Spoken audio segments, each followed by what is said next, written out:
Hello, everyone.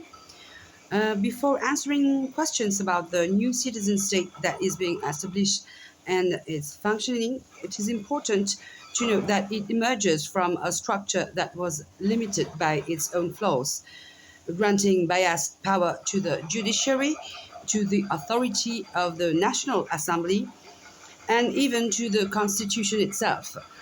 Although written at that time according to certain conveniences, today it has become a real obstacle for any country claiming to be democratic.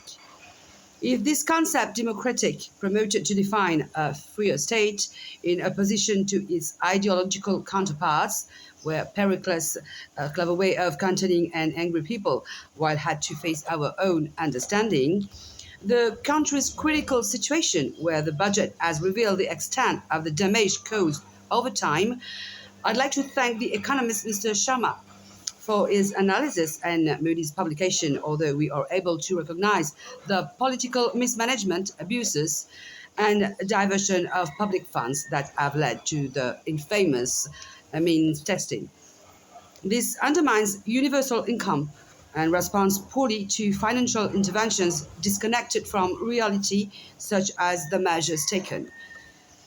If the danger lies where a country sinks into immeasurable debt with an unsuitable economic model and a state structure that no longer knows how to restrain spending or adjust itself, then it's time to take control of our own nation in the face of inflation and the so-called adapted policies. One indecency has chosen consumption, causing harm to 1.5 million Mauritians living on its soil.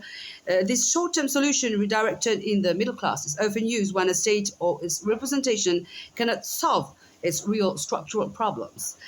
The principle of privatizing institution will only repeat the mistakes made by our European neighbors, where taxation becomes the sole means of rebalancing misdirected revenues and poorly redistributed aid.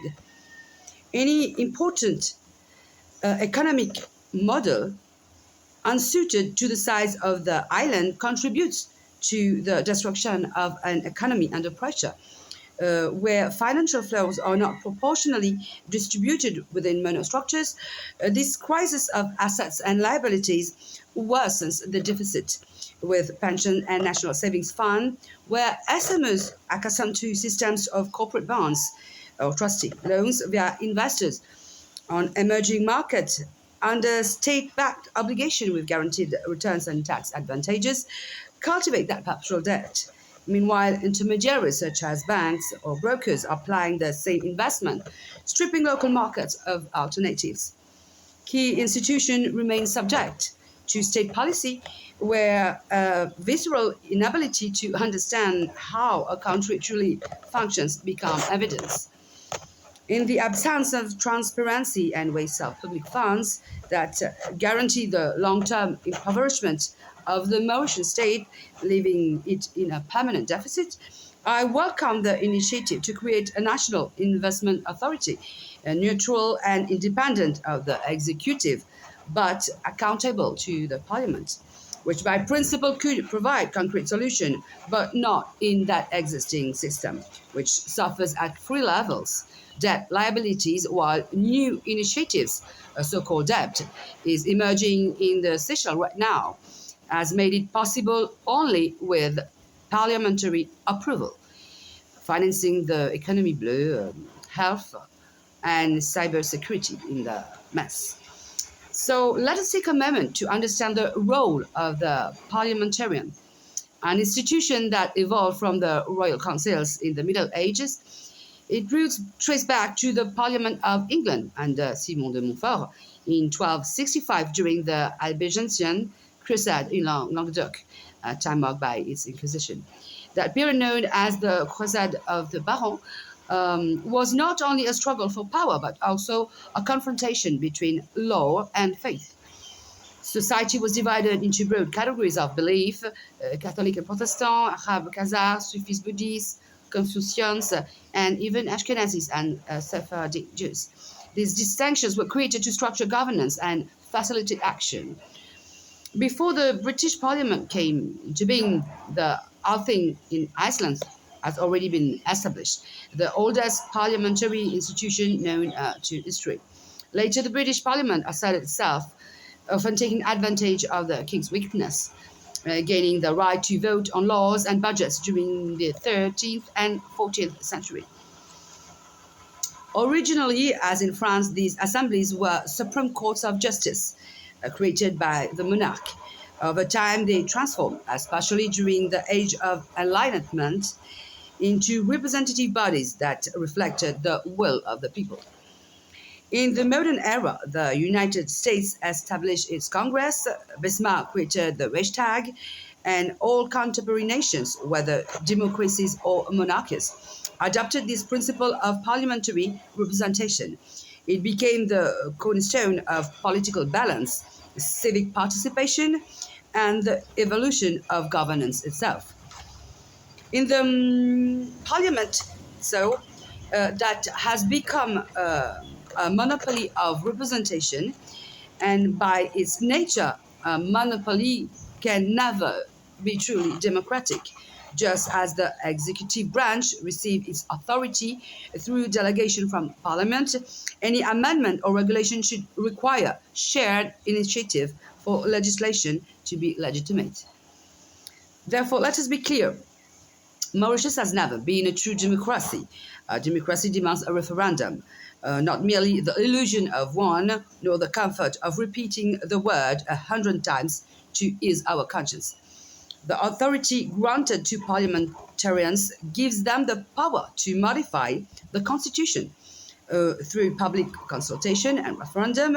It also allows them to consent to taxation and the use of public funds for which the executive, ministers, or their counterparts, depending on the political system, must be held accountable.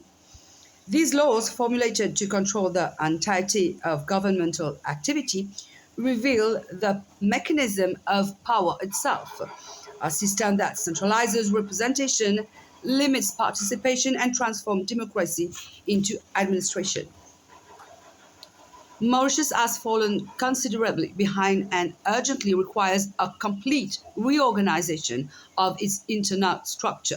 This is why we cannot wait until 2029 elections, as the law currently provides, to legitimize such disagreement and loss for the entire nation on a simple acceptation of immutable governance within a system rightly contested.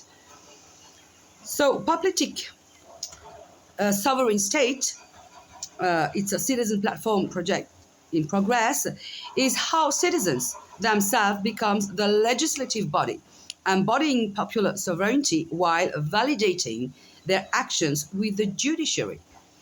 Sector leaders are designed through debates by sector and voting based on choices and demonstrated competencies. Governor being the executive, elected by sector, and becomes this executive authority. Their role is to implement necessary measures regarding territorial policies, economic and social infrastructure, and investment, of course.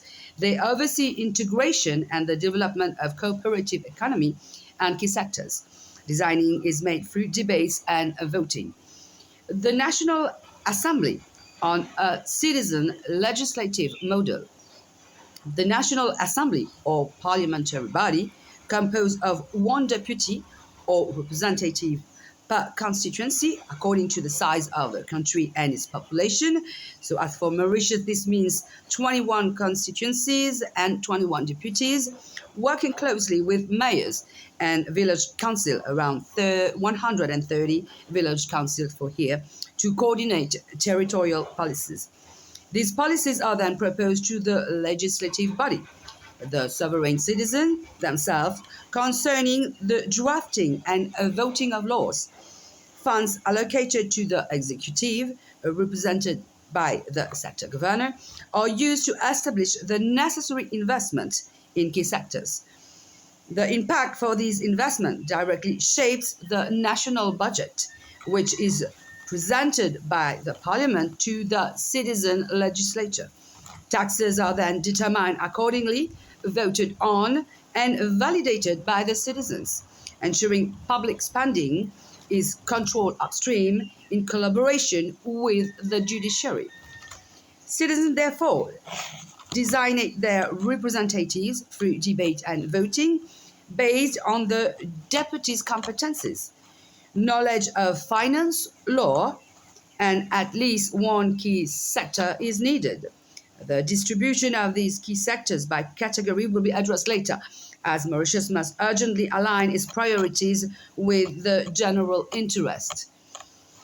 Within this framework, um, what happened? So, broke the monopoly of representation, eliminating conflict of interest between the executive and parliamentary branches while reinforcing individual accountability, and thus rebalance the law, restoring the right to amend the constitution only through a referendum of the legislative body, the people's vote, in what can finally be called a true democracy. In that term, if the term still pleases you, of course. Thus, a Human Resource Commission, a 6 month mandate, will be elected to select candidates for public institutions based on qualification and answering the follow-up. It evaluates whether external expertise is needed depending on the criticality of interventions, with the obligation to train personnel according to the requirements of public institution. So judiciary becomes that mediator. If no consensus is reached in a vote, the judiciary becomes the intermediary and safeguard.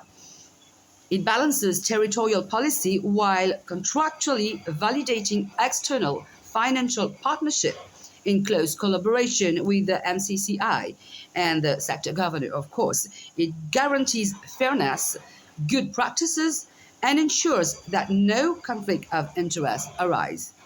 So I see you on the second video, um, and we going to talk about concepts and religion. See you later.